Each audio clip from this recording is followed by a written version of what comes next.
home page. Okay,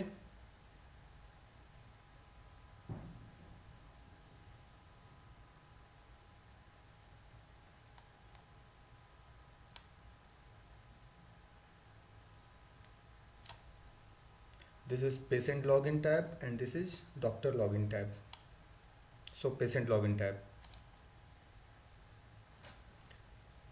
Okay, this is the patient login page,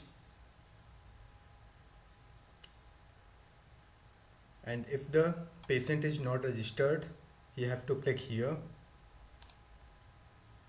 This is the sign up page for patient or user.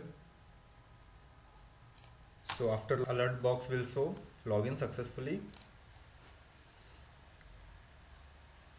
and here the doctor detail will show for the user or a patient, on which day a doctor is available, on which time.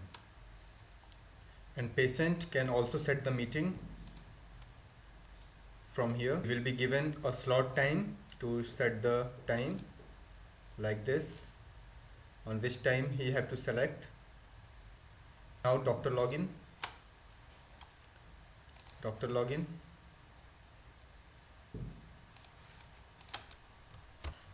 So after login, this page will be show like patient detail will be show here.